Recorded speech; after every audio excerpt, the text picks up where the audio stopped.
look at the Sanno Sword M5 Junior. And here it is in all its glory.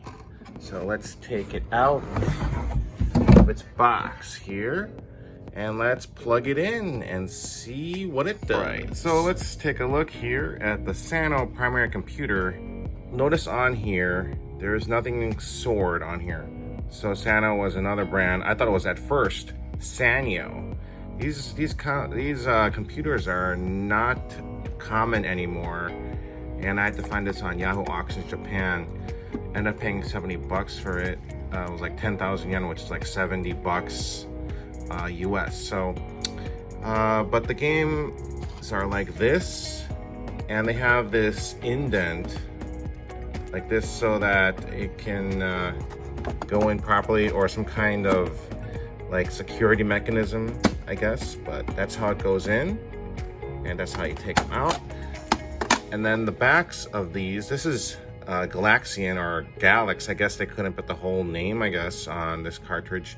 But yeah, see, this is the Sword M5, and it says exactly in Japanese what you're supposed to be doing with the controller. This is the controller, how it looks like. It kind of has like that Intellivision look to it, with the circular right there. And you can also, if you don't have this controller, they show you exactly what buttons you're supposed to press on the keyboard here so that you can play the game, which is pretty good. I'm glad they have a picture and diagram of what you're supposed to do. So back to this console, this is the junior version. There's actually a regular version as well. It had composite, and then it had these controllers here, kind of Intellivision like controllers. And this came out in 1982. Well, this particular computer, this one came out in 1983, the Sanno Primary Computer, because it was a junior. This is where the on-off switch. It didn't last that long in Japan. It was also released in Europe as well. This is the controller ports. Kind of looks like a mouse. This is L and R. And since the controllers are really hard to come by and they're expensive, I asked Sir Morris. He's the one who develops these multi-carts and for the Sword computer, and this is what he concocted. It's pretty nice. It's just basically an NES style controller versus this one, you know, going back to this diagram again. I don't know how precise you can go with that thing though, but Intellivision controls are kind of they're not most accurate, but because I didn't grow up with the Intellivision. So there's nothing there on the right side. And over here, if you wondered, there is an indicator light, and then this is for start. Press it for some reason. And this is the place for the RF, the cassette, channel. Well, over here, it's low and high. Is that right? Yeah, L and H for some reason again. It's 95, 96 here in the North America, US. I don't know what that is, probably just some ventilation. And this is for the built-in power supply. So yeah, that is how the Sanno Primary Computer, or the Sword Junior, M5 Junior is. Takara, you know, Takara, they also made a Sword computer. Takara is known for making toys like the Transformers, but they also made computers. I don't have that one, and it's really expensive, hard to come by, so I was lucky to get this one. The keys are rubber. They're not, I mean, they're responsive, but it's not as the build quality as like the TI-99, which I showed previously. So yeah, it's pretty not well known in the U.S. North America, because it was one that wasn't really released here either. So it's known in Europe and in Japan. So we'll just put on this first. This is an official game. Again, it's Galaxian or Galax, and then you put it on here. So let's turn on the TV first, and it is channel 96. So let's put it in here. Right, and for power, you have to flip this on,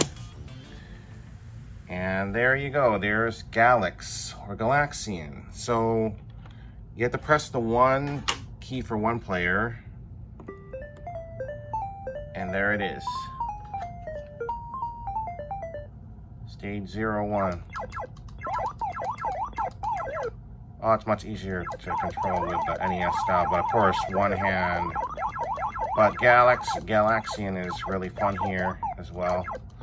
They also had some other games, Pac-Land, Bosconian,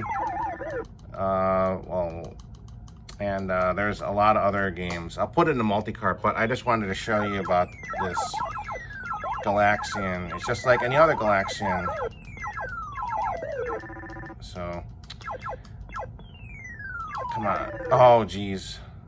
Come on. I got game over probably, right? Yep, game over. Not bad for one-handed play. So there's also 2 for 2 player as well, but you're just going, actually there's a second controller port here, so you don't have a second controller though, and it's really hard to come by again. And then you can see that is the indicator light. If you press start here, what happens? Oh no, it just resets. So you'll have to follow the directions on the actual screen. So again, you press 1 there. So, but that is Galaxian.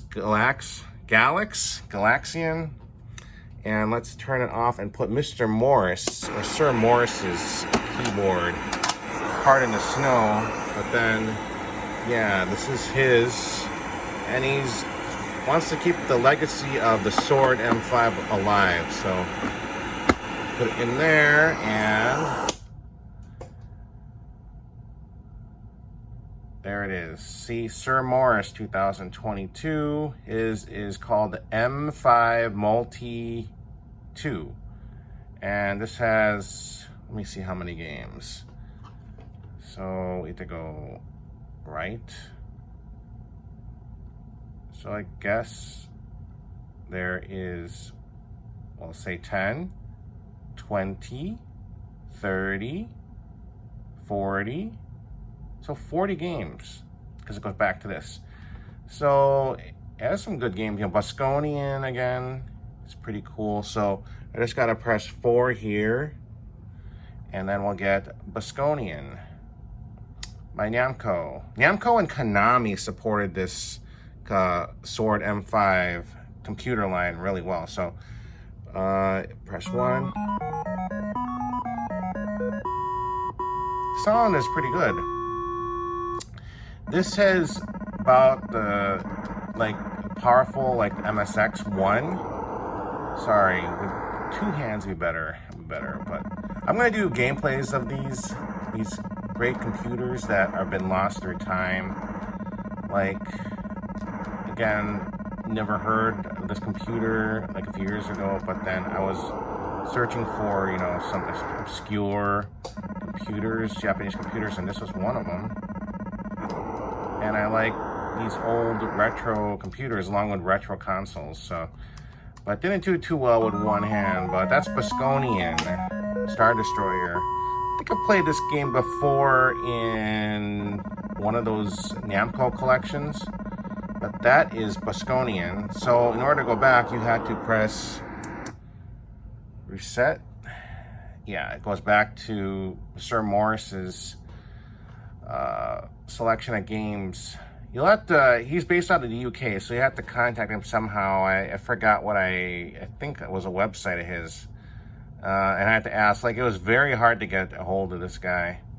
But he was very nice, and he, again, also wired in this NES controller, which, because I had no controller for this, I would have to use the keyboard. So, Dig Dug, everyone knows Dig Dug. There's other games here I played, but they're not as well known as Bosconian, Dig Dug. Let's see, let's go, it's page right again. Galax, Moon Patrol, Puyan, Super Cobra, Warp and Warp. Actually, Warp and Warp, I heard of that through the PV1000. I have that as well, but we're gonna go into that one in a future video. But let's go to Dig Dug. Dig Dug is fun. On every major computer and console in the early 80s. Another Namco.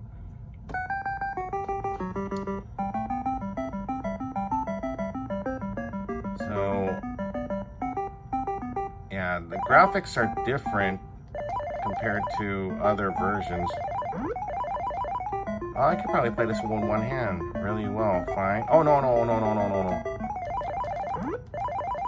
Oh, can't react fast enough. Alright, let's get you. Come on. Oh, no. Oh, jeez. Come on. Oh. Oh, well, I got to round 2 anyway. I've always liked Dig Dug. It's one of my favorite earlier games. Oh, jeez. But game over there. But you get the idea. Like Dig Dug, it's really fun. The controllers are good here, but you have to have the right controller like this. So let's press reset or start, whatever it says on here, and we get another game. Oh, why is it like that? Okay, interesting. So we go right. Oh, it's gone. So again, we know. Oh, Galax, but we just saw a Galax. Oh, we can try it again. Let's see, I haven't tried this version because I had the real cartridge. Oh yeah, it's the same thing. So there it is, Galaxian. And then let's just reset that, and let's see another game here. What is Dragon Attack? Sounds familiar, but it's like a generic term for some of these early games. Here, Takara, another one. This is a Japanese, or the toy brand, and they have their own game. They made their own sword. So this one, I guess you're just supposed to shoot the dragon. It kind of reminds me of like Centipede. A little bit. Like a cross between Centipede and Space Invaders. I guess you're supposed to destroy all the dragons and avoid getting hit. Okay, come on. One-handed, baby. Oh, yes. So I'm in round 2 because 002 there in the bottom right. Pretty basic game. Fun. Keep you entertained for a few, for about 5-10 minutes. So, yeah. The graphics are good, or better than like 2600. But yeah, it's been comparable to the MSX line, MSX1, which wasn't really released either in the United States. So, let's see. Mahjong, Moon Patrol. Oh, I play Moon Patrol. I already played Moon Patrol on the 5200, and a lot of compilations. But this was made by IRIM. Interesting enough. Okay, you can tell that this isn't as good as the... Oh, I need to press another button, but it's hard with one hand, but... Yeah, it's not... This version's fun. Controls are good. I just have to press jump. What button is jump? Oh, there we go.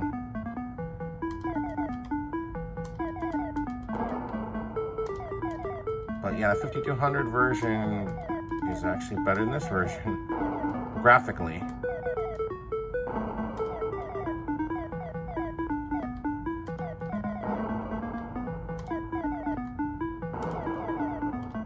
But if you didn't know what the Sword M5 was, or this thing, the Sanno Primary Computer, basically this is it. It came out in 1982, 1983, and again, it competed in Japan with the NEC 6000 series, the Sharp X1, and also competed with MSX really quick, but then MSX, well, this was discontinued right after the MSX was released, really. So, yeah, you should try this out on an emulator, or if you wanted to get one of these, go to Yahoo Auctions Japan, or I don't know if they sell them on eBay at a reasonable price, but yeah, you should. If you like these old retro computers, get yourself, or try to find yourself a Sanno, well, not Sanno, sorry, the Sword M5, either the regular version or the junior version. Doesn't matter. As long as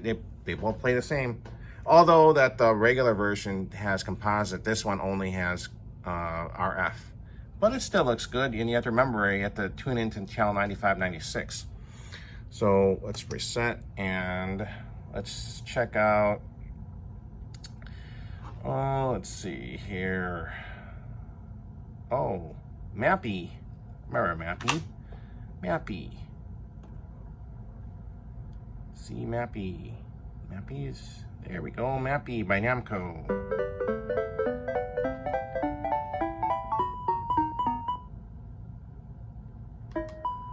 Oh yeah, I played this.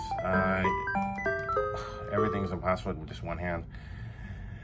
But yeah. Good little system. I rate, this is one of the better early systems, but it's so obscure that people outside of Japan and Europe don't know what kind of computer this is. Anyway, thanks again for watching, and I'll do gameplays on this system, and at least I'll be free and have two hands and use either, you know, capture it somehow with either a tripod or the Luke Morris one way, because there's only RF.